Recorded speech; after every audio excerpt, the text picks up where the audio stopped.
Welcome to Satsang.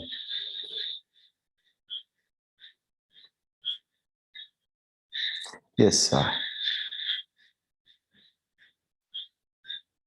What are the signs of enlightenment?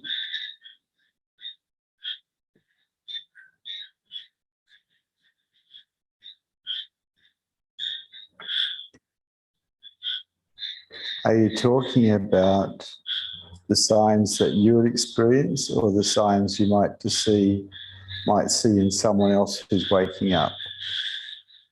I'm interested in the signs you would experience if you found awakening.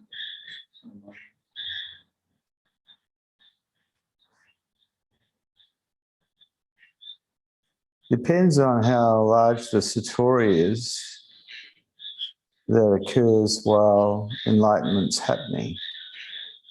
But one thing that you'll notice is that there'll be a lack of you present. There'll be an absence. Because the ego doesn't make it to enlightenment. It disappears. And so there's an absence. There's a sense of profound peace and profound contentment for no reason. And if the satori is great enough, there'll be a sense of being everything at once, and every particle in the universe as love. But it depends on the satori. There will be no fear, because all fear will have gone. The mind will probably be silent.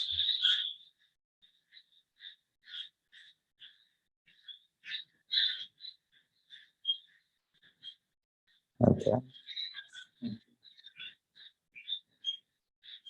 Some people say that only an enlightened being can identify another enlightened being. Is this true?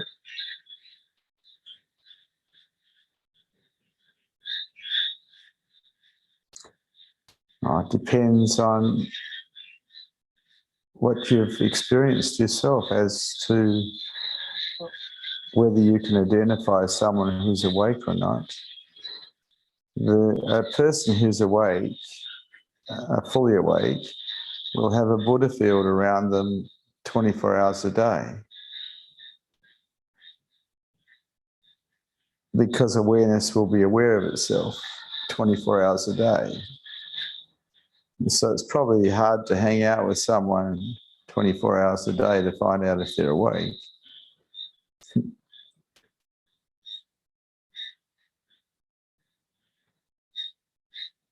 But that's the only real way that you can tell if someone's awake, because anyone can do the right mannerisms, the right tone of voice, present themselves in the right light to be awake. But someone who's genuinely awake has a Buddha field around them 24 hours a day.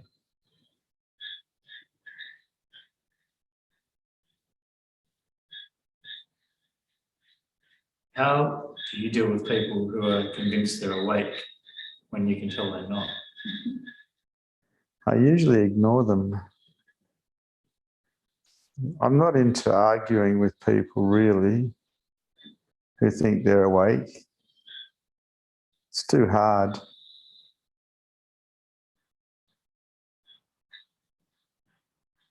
Someone who's awake won't defend their position. They can't be bothered. Anything else?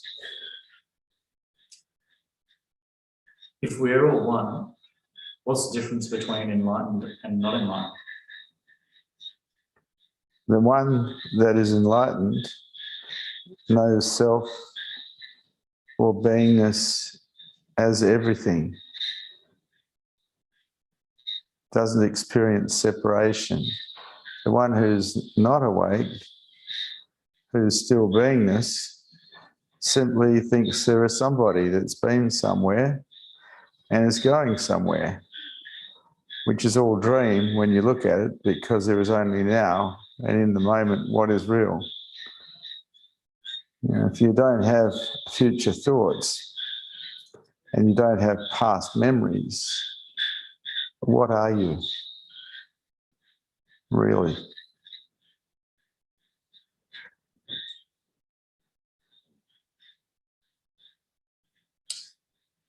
In an email question from Jalpa, they ask, what do I do with a sick body? How to live with a sick body?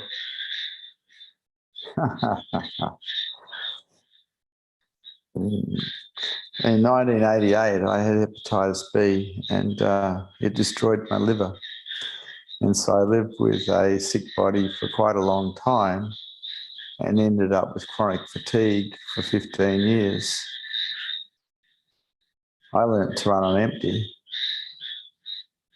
And to describe what that means, it means putting the least amount of effort in to get the most amount of effort or productivity out.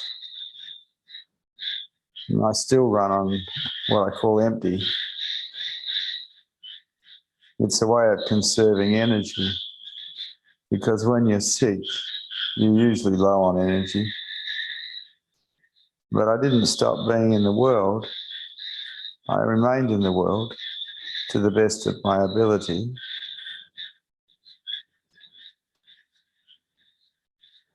Every breath is a blessing. It's not until you actually don't have any breath that you realize how valuable it is. We get this chance to be here. We get this chance to find unconditional love, which is the true jewel of consciousness.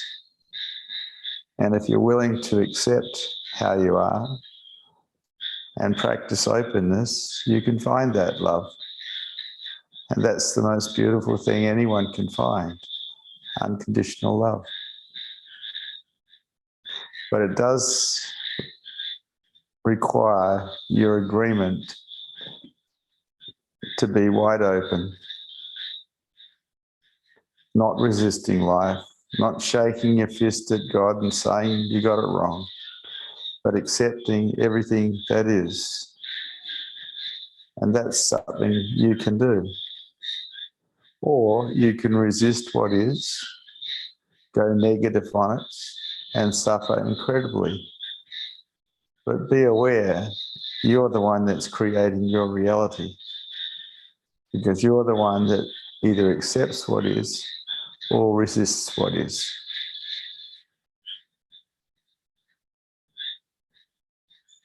Thank you. Thank you. Are there any questions? Any statements? Or any challenges to anything that's been said here this evening? Yes. Just want just really new to the journey and just start coming here. I really want to know about like how should I start, what the journey is all about, and these things. I want to know about it. Okay. So what I did was simple. I found someone who was awake and I hung out with them. I became their disciple. And for me, that was an Indian man called Bhagwan Sri Rajneesh. And I went to live with him in America. And I lived with him in 1984 in America and 1985. And then I went and lived with him in 1989 in Pune in India.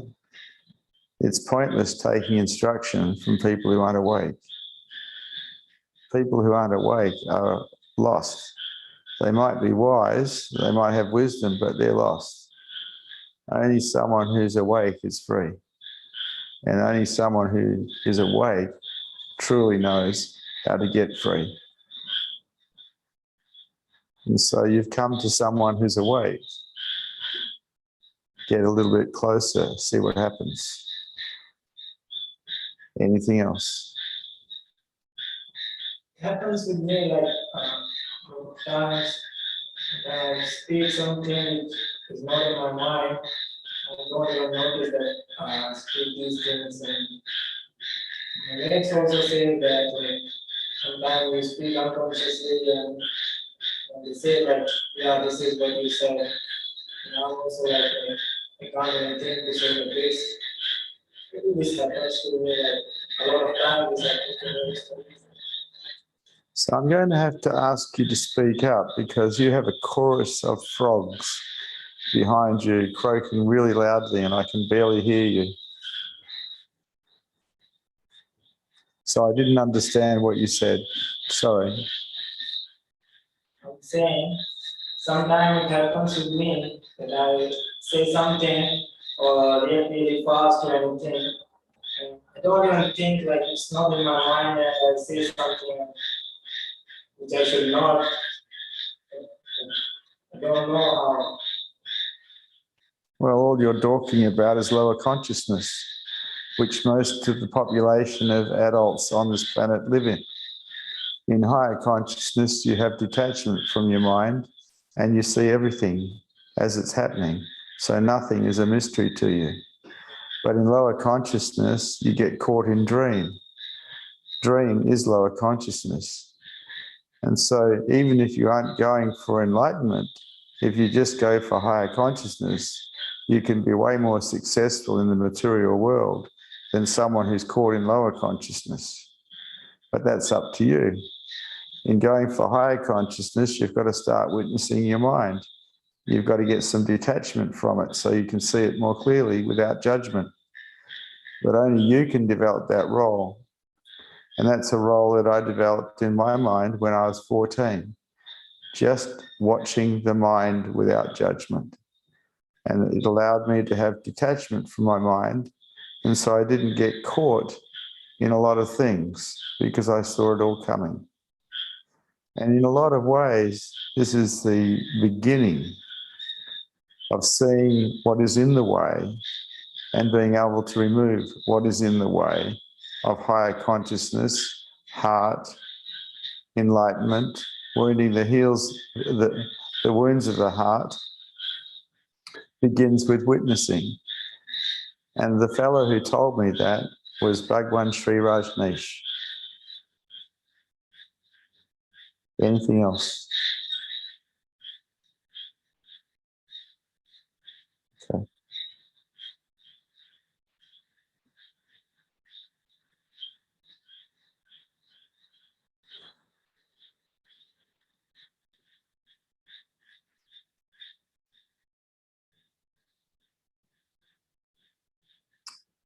Okay, Prem Rishi, yes. Hello, Vishrant. Hello. Is it the Buddha field opening, or is it our mind opening to the Buddha? I didn't understand the word you said. Is it the Buddha field opening our mind, or is it our mind opening to the Buddha field? Okay, so the Buddha field is an expanding energy form. The mind is a contracted energy form. When the mind comes into the presence of a Buddha field and it lets go, the mind itself will start expanding and lose its integrity to some degree. But the mind can become very strong inside a Buddha field through resistance and not get expanded, using will to stay together. The key for the seeker coming into a Buddha field is to surrender to it, and it will expand the mind. And in expanding the mind, you start to see a great deal more. You gain clarity, and you can start to experience something of the emptiness that you truly are. And so it happens both ways. The Buddha field can expand the mind, but the mind has to be in agreement with it. It has to go, yes. It has to give itself to the Buddha field. Does that make sense? Yes. Yes, thank you. Okay. Is there anything else, Rishi? No, thanks. Is your mother okay? Yes. I didn't see her from the last satsang, but I guess she's okay, yes. Okay. Hello, Abai. Hi, Bhagwan. Hello. Bhagwan, as a seeker, did you ever think that being holy is a sign of enlightenment? No, I saw being holy as a sign of bullshit.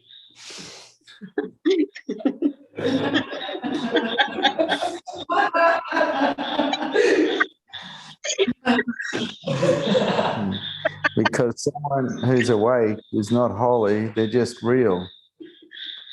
That's all. They're living as reality. Now, other people might like to think they're holy, but really they're just living as reality. Whereas someone who's ego-based is living as a delusion because the ego is not real. You take away imagination and the ego can't actually exist.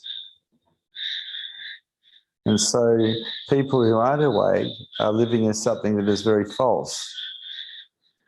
People who are awake are existing as reality.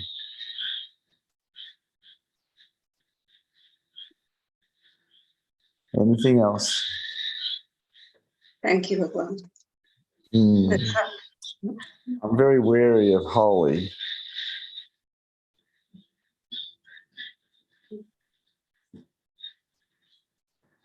Real is better.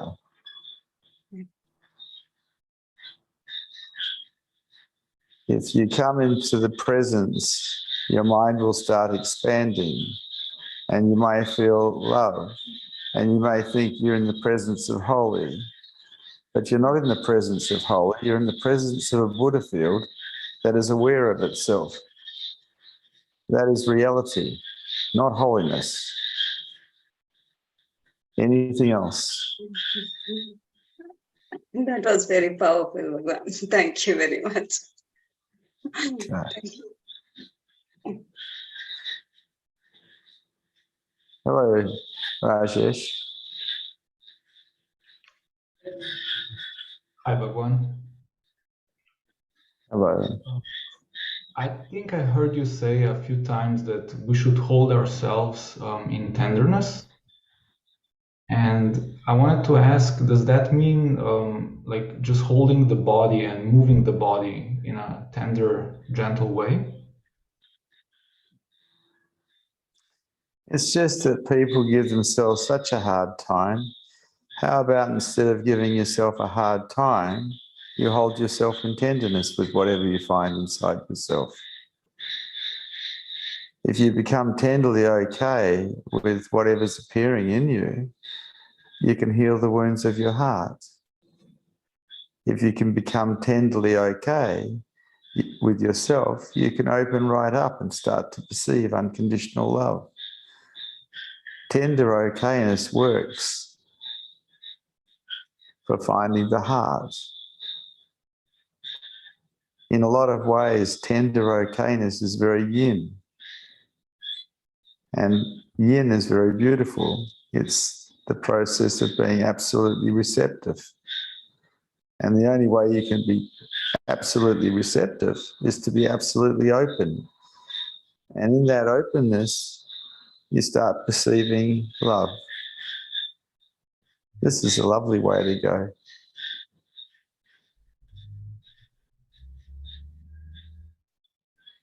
Anything else, Rajesh? Thank you. Thank you, Rajesh. Hello, Jay. Hi, Vishrant.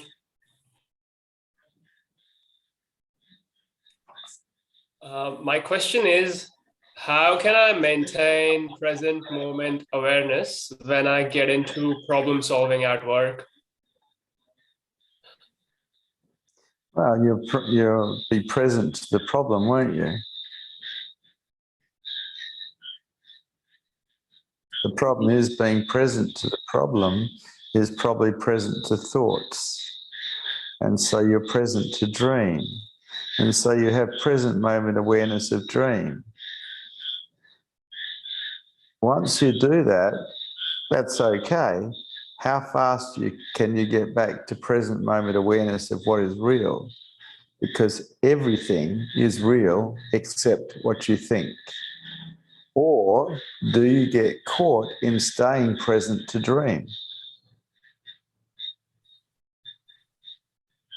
Okay. Someone who's a practiced meditator comes out of present moment awareness to dream and into reality and stays aware of reality.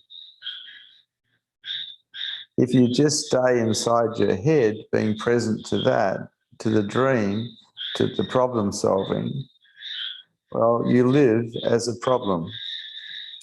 Because whatever you put your awareness on, you live as.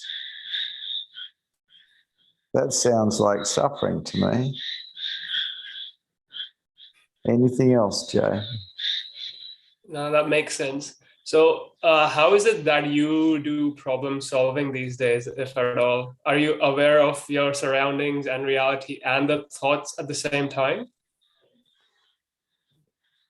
99.9999999% of the time, I don't have any thoughts. My mind is silent.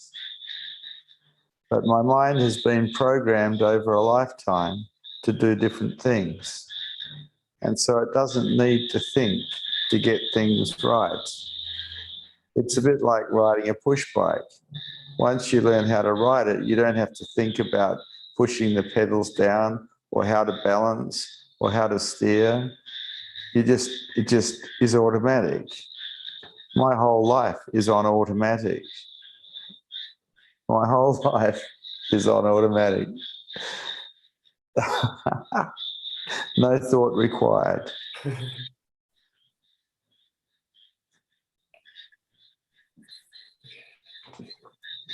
Anything else? That's it. Thank you. Okay, Jay. I'm just pleased that I learned to drive a motor car reasonably well, because I get people jumping into my motor car and I like to drive fast. Thank goodness the automatic program is okay. Karen, I think it is, Karen Williams. It is. Hello. Hi, Vishrant. Can you hear me? Yes. Excellent. Funny you mentioned driving cars because I crashed mine this morning. It was minor. It was fine. Yeah, it's not good to crash cars. I haven't done that for about 50 years, 40 years, 45 years. I had a few accidents in the past, but not for a long time. Other people tend to smash my cars up for me. The last 3 cars I've had smashed up were smashed up by other people driving them. It's not a good idea to loan your car to anyone ever. What would you like to talk about, Karen? Yeah, so I'm going through some interesting experiences to do with manifesting, I guess you could call it. The experiences pertain to a kind of fantasy which creates a confusion, and you could also call it a delusion if you're inclined to. What I find is, what I'm finding with these experiences is they pertain to oneness, but it seems very self-congratulatory, and it's kind of a self-centered way of living my life, and I wish to move on to a place where I can actually serve people and actually make a contribution to others rather than just worry about myself and think about myself, and you can see. Yeah. Yeah, when I decided to serve heart, it was very difficult for me because I didn't really know how. I knew how to pretend to serve it, but I didn't really know how to be altruistic because I was always looking in for what was in it for me, while pretending to serve heart. And I found that what helped me was in service to animals, in service to humans, in service to the planet, even in service to the plants, by watering them, I didn't look for any recognition in what I was doing. Because even though I mightn't have been getting a reward of some kind, or I might have been looking for a pat on the back, and then it's still not service because you're still getting something back. You're still not altruistic. And so I used to mow people's lawns. I'd wash their dishes. I'd tidy their houses. I'd vacuum, I'd weed the garden. I'd water the garden. When I was walking around Australia looking for my heart, these are some of the things that I did. And I made sure that I didn't look for recognition while I was doing it. I just did it.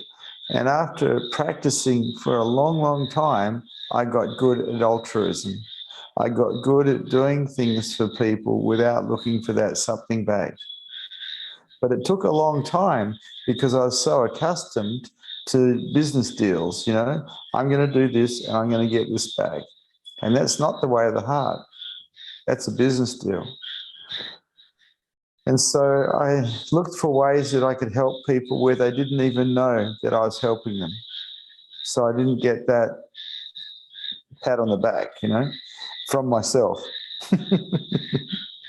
Yeah, it's difficult because we're not programmed for the way of the heart. We're programmed for selfishness. We're programmed to take care of ourselves.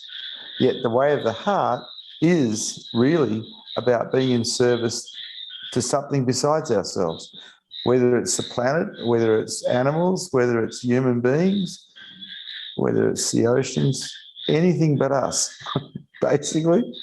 And it is difficult. I had to really learn this over a 4-year period when I was walking around Australia barefoot, how to be of service without expecting something back. And I've been in service now ever since then. And I love it because it's my love affair with humanity. It's my love affair with dogs and cats and anything that's living. It's my love affair with plants. I can't walk past a plant that looks like it's not getting enough water without giving it some water because I love that plant, And this is a beautiful way to live. This is the way of the heart, which all human beings can live, but it's just not something we were programmed for. And so you actually have to create the program inside you. You have to make it so through practice. There's no other way, I don't think.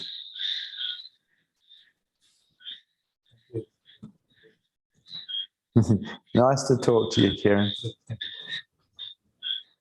Hello, Dylan. Kumar.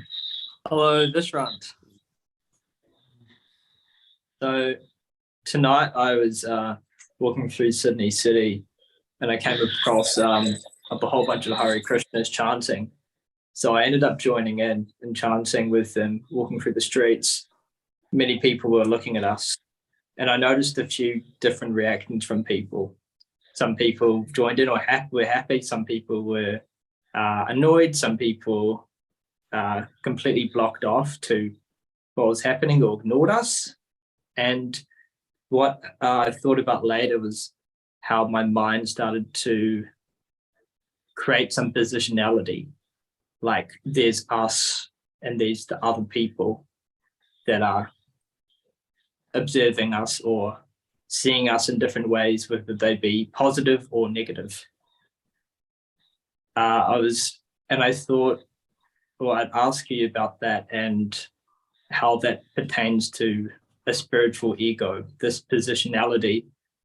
And if you were in that situation, how would you be perceiving it differently without that positionality or spiritual ego there? Okay, so back in the 80s, the Hare Krishna movement in West Australia was very strong. And you could see them chanting on the streets of Perth and Fremantle. And quite often I would join them and dance with them and sing Hare Krishna with them because I loved it. Now, if you put your totality into Hare Krishna, Krishna Krishna, Hare Rama, if you put your totality into it, you don't see the other people looking at you anymore. You don't care about the judgments anymore because you're starting to get in touch with your own heart. It's very beautiful to chant Hare Krishna. It's very beautiful to dance with the Krishnas. It's a very beautiful thing to do. But instead of being concerned about what's happening outside of you, go into the music itself, go into the words themselves and put your totality into them. And then the whole thing changes. It changes to a love affair. I see. That's okay, beautiful. I love it. Could I ask you one more question? Yes. So sometimes when I have to speak, it could be in a meeting. It could be, for example, today, asking you questions. My mind starts to rehearse what I'm going to say. How do I stop doing that? Okay, I understand. You've got to trust that what comes out of your mouth is okay. You're not trusting yourself. That's why you're rehearsing it, because you don't want to get it wrong. You've got to trust what comes out of your mouth is okay, and you've got to be okay with being seen as a fool, because that might occur. That's why we have this editor in our head, so we don't get caught being seen as a fool. But if you're okay with being seen as a fool, you can then just talk spontaneously without thinking. But you've got to be okay with being seen as a fool. And that's up to you. You're the only one that can make that okay. Yeah, sure. I did, my teacher, Bhagwan Sri Rajneesh, suggested that we do acting classes so we could find out how much of a lie the ego really is. And so I did acting classes for a year, and it was wonderful because I could put on any act, as everybody can, and then think it's me, but it wasn't. It was an act. I also did stand-up comedy at the same time, at night times. And to do stand-up comedy, you have to be okay with being seen as a fool, because you're going to be seen as a fool. It's just a matter of time before you muck it up. And so I became okay with being seen as a fool. Anything else? No, thank you, Vishrant.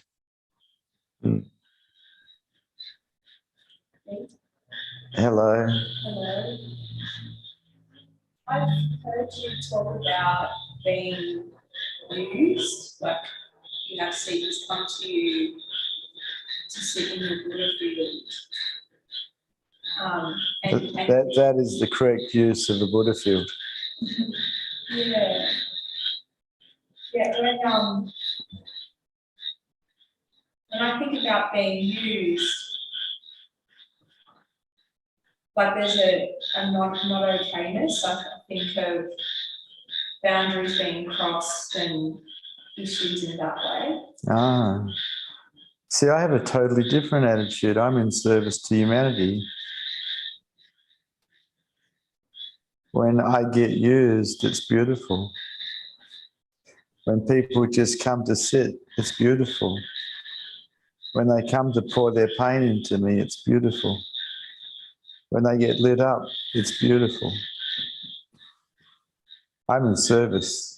I don't have another reason to be here.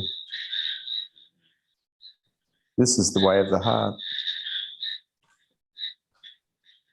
Anything else? Okay.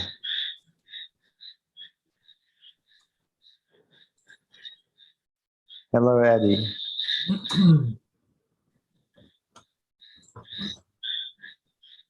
Hello, Vishrant. Kieran, you'll have to mute yourself, please, mate. Thank you. Go ahead, Addie. Yeah, I have a question about clarity. So,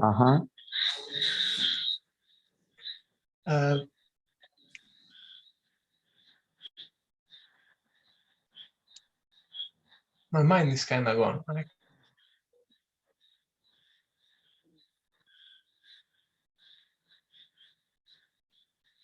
no, no question. Mind gone? Yeah, kind of. Okay. My mind's gone too. It's really nice.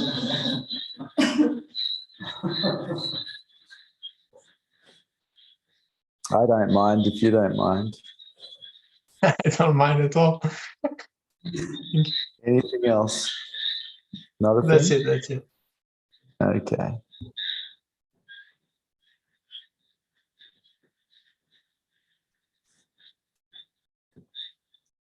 My mind's been gone now for 24 years. It's quite nice. Mahan, hello. Hello, Vishrant. Hello. There's some questions from YouTube viewers. Uh-huh. Sridhar asks, how much is money important post-enlightenment? The expression, I don't give a rat's ass, how does that suit? You see, when your mind is in acceptance, it doesn't matter whether you're as poor as poor can be, or whether you're as wealthy as wealthy can be. It just doesn't matter. Because if your mind is in acceptance, you are happy with what is. And life is beautiful as a result. Acceptance is the key.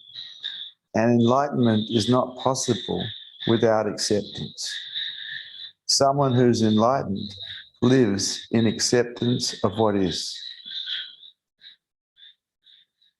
Money is nice to have, but no money is nice to have as well if acceptance is present.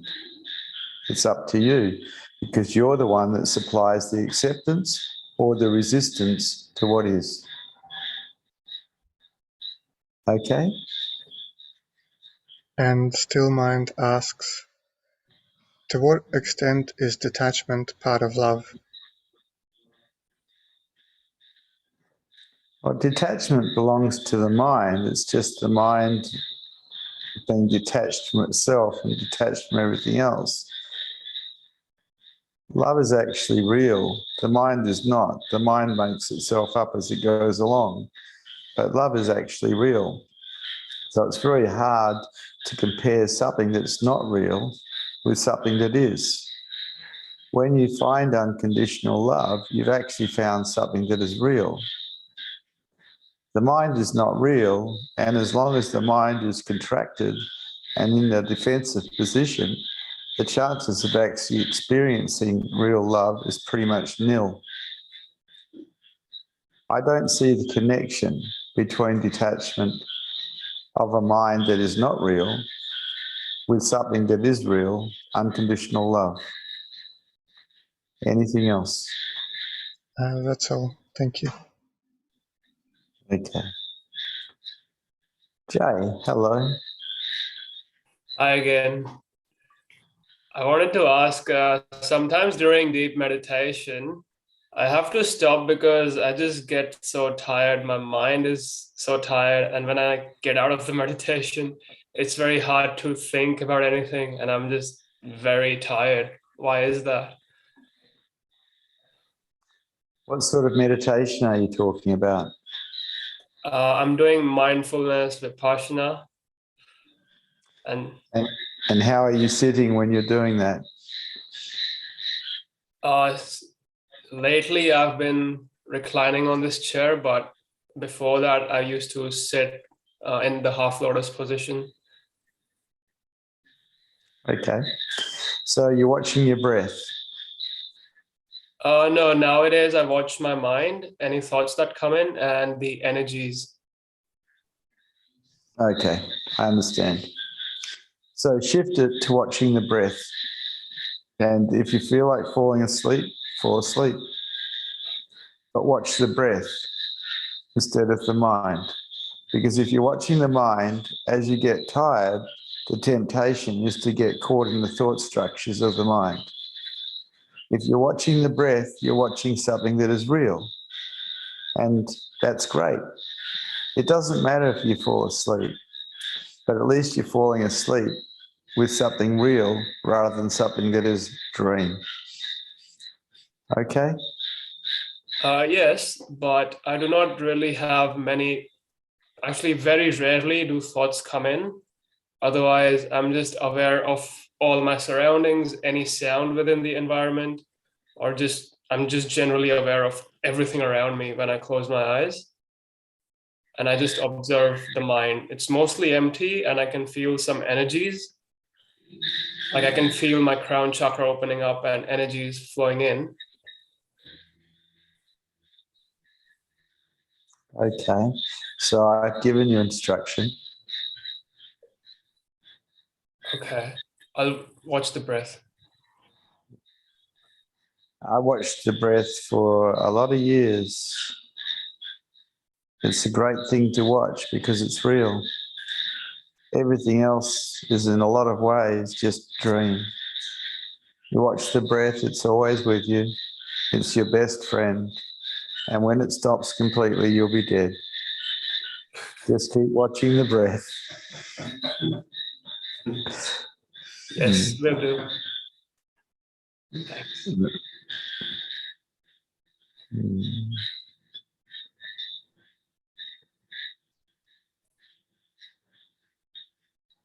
You see, the beauty of watching the breath is you can do it while you're walking, while you're driving.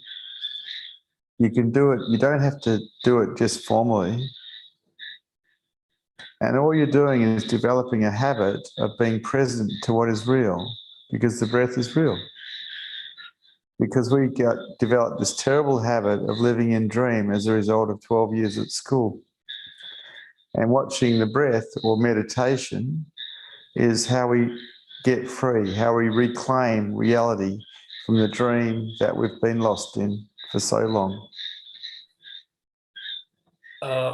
What are your thoughts on watching your surroundings as you're walking around and just observing where your awareness goes?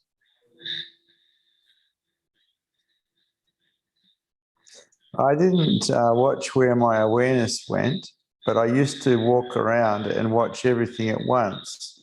So I'd be aware of everything that I could see and everything that I could hear, ambient awareness, and I'd be aware of my footfalls if I was walking. I'd be aware of my breath if I was meditating.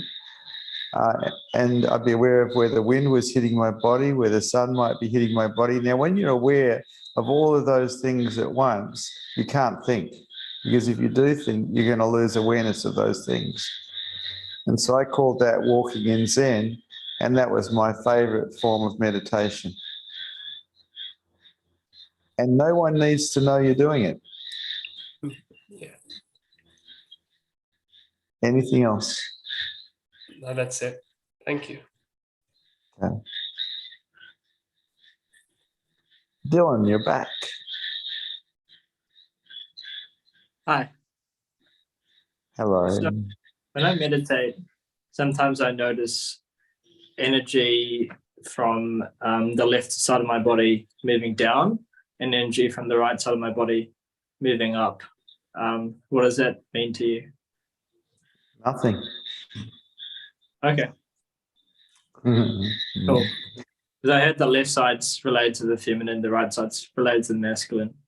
But yeah, I don't need to read into it. Yeah, I heard that too. But, you know, what's truly feminine is yin, and what's masculine is yang. And if you can be yin, you're on the way to finding higher consciousness, you're on the way to finding heart, and you're on the way to finding enlightenment.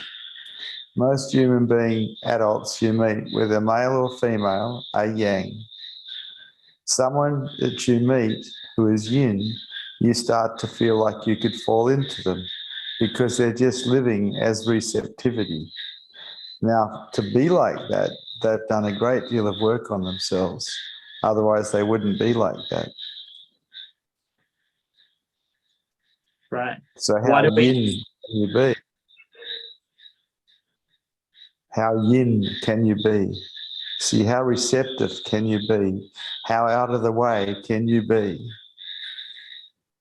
And nobody going nowhere, just ordinary. How does that relate to the chakras, though? Because we have masculine and feminine chakras. I know you are a believer in chakras, or at least have mentioned them in the past. You see, what you're talking about are things that interest the ego. What about just practicing being a nobody going nowhere, wide open? And now you're practicing something that will take you towards higher consciousness.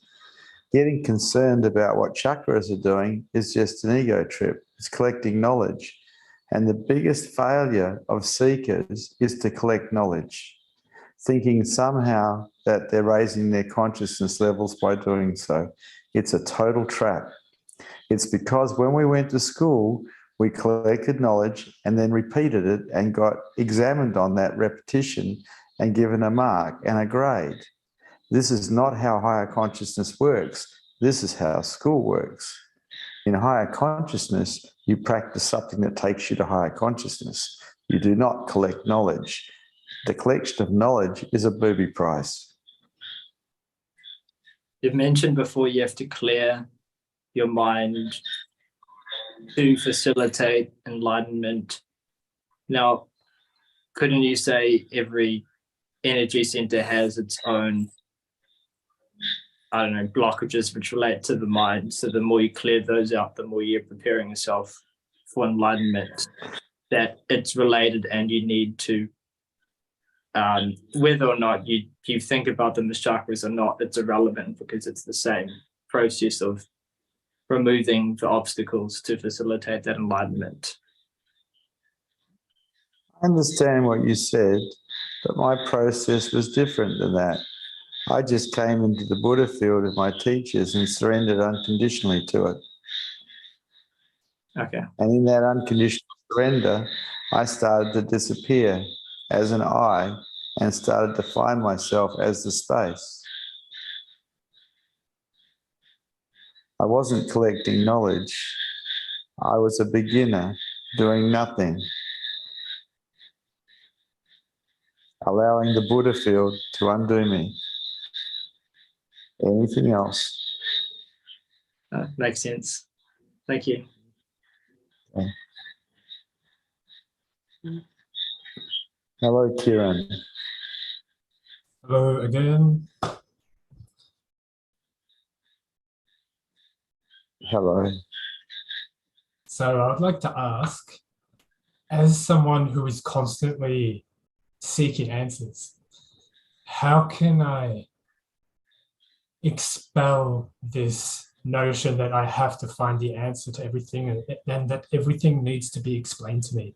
Ironically, I'm asking someone for answers right now. Yeah. Well, that's what we're all programmed to do at school. And if we really look at the reason why, it's because we want to control everything.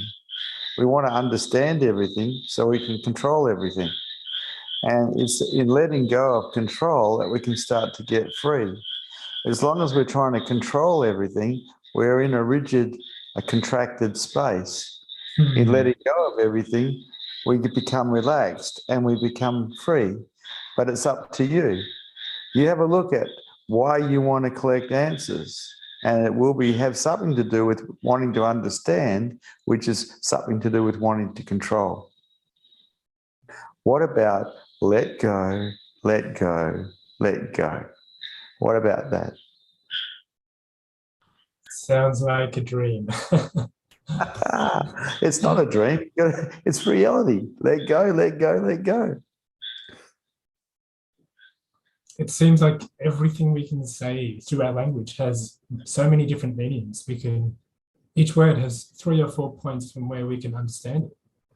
So if I say one thing, you can tangle your way into this belief, or I can do the exact same thing on anything anyone says, and it overwhelms me because I'm always seeing, or I'm always perceiving things, or I'm perceiving myself to perceive things in a way that's not actually being conveyed through the conversation. And yeah, I need to let go of it. I know. What about not knowing and being okay with not knowing?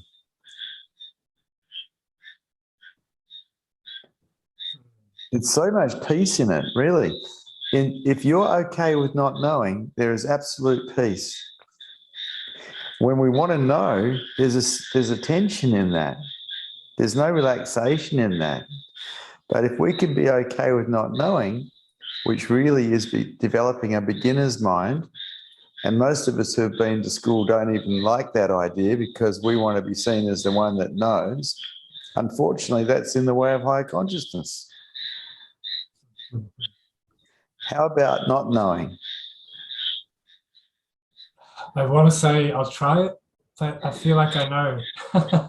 So how can I not know if I know?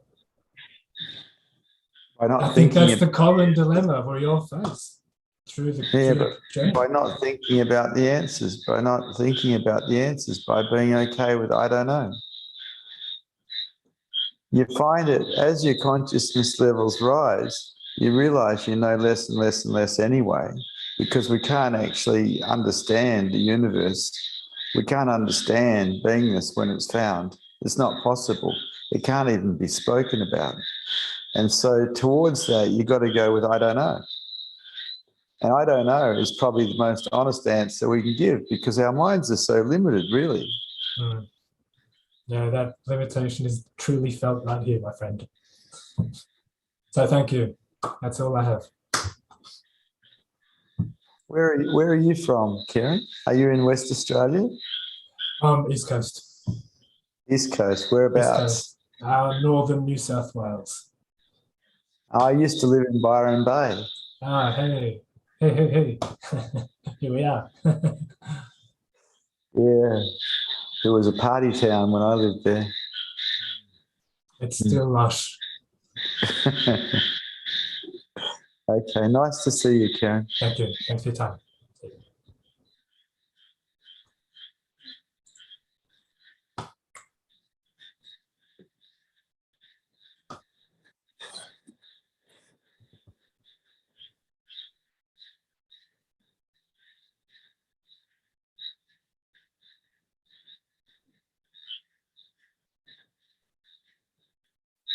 Hello. This expanding energy that's in the middle field, is it able to be held outside of satsang by the student? By the students? Yeah. For a short period of time, yes. Anybody that sits in the Buddha field carries the energy for a while. I remember that when I was a disciple of Bhagwan Sri Rajneesh, the people that came back from Pune or America after they'd been at his ranch would carry the energy for about a week. And it'd be nice to go out and have cups of tea with them, sit in their presence for a little bit, because that was the presence of my spiritual master, Osho.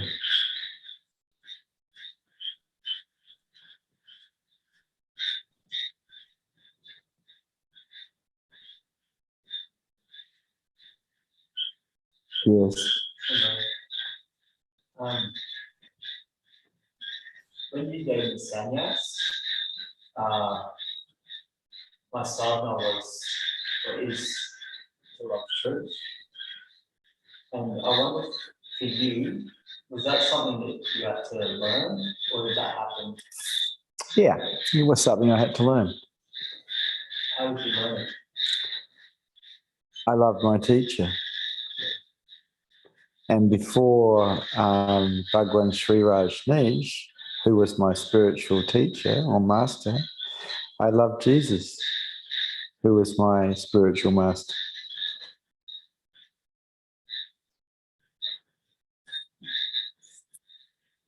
And they were both representing truth to me. They were physical forms that represented truth. When I started to experience truth as self, my mind fell in love with that. And in that love affair with truth, it became willing to die for truth. And it did. It gave its life for truth. In love. Yeah.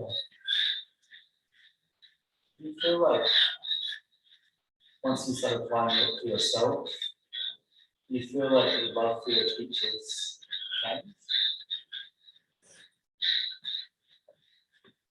No, I still love Osho.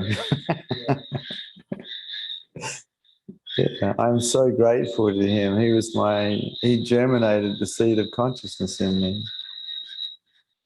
Changed the direction of my life incredibly. Very much in love with him. Anything else? I feel that way towards you. Huh? I feel that way towards you. I know, I can feel you. I know.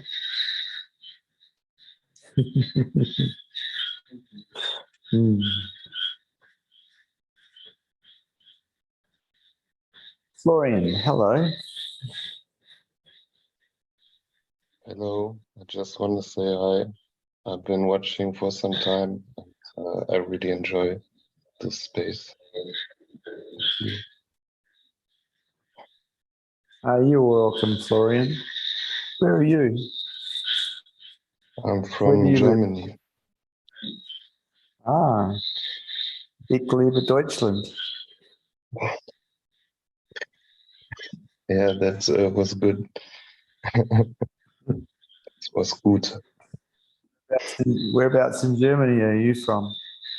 Duisburg, next to Düsseldorf. Oh, yeah. Western Germany. Yeah, next to Netherlands. I've been up that way. Not for a long time, though. You should come to Australia. It's really nice here. I have been to Australia for 1 year already. Yeah, backpacking. And yeah. it was one of the greatest experiences in my life. So I really want to go back. Well, as an Australian citizen, I'm welcoming you back. Come back. I will. I finish my apprenticeship and then I come back. Okay. What sort of apprenticeship are you doing? Work with children. Okay. Yes. Oh, well. Nice to talk to you. Nice to see you. Thank you, Florian.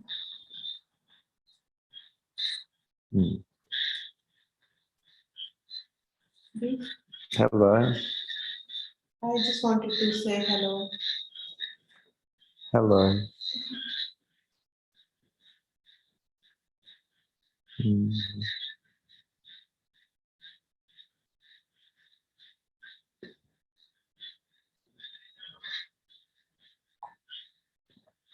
Don't you worry, Willow. I can see you there.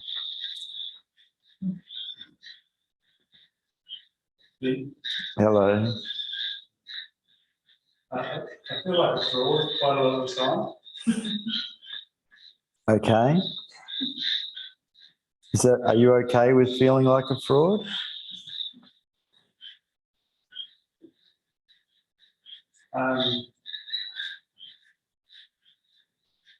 I guess like quite sometimes I can witness beingness, and then I go back to states where I can see that I'm just walking around as an ego doing, just trying to survive, and so I feel like a fraud compared to beingness.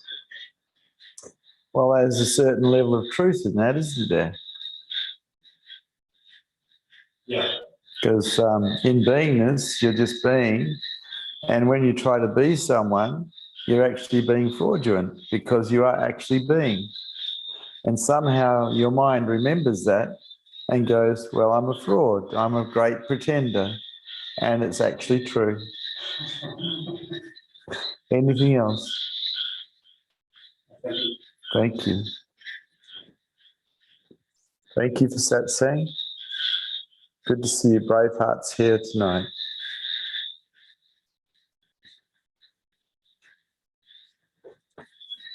Bye-bye everyone online.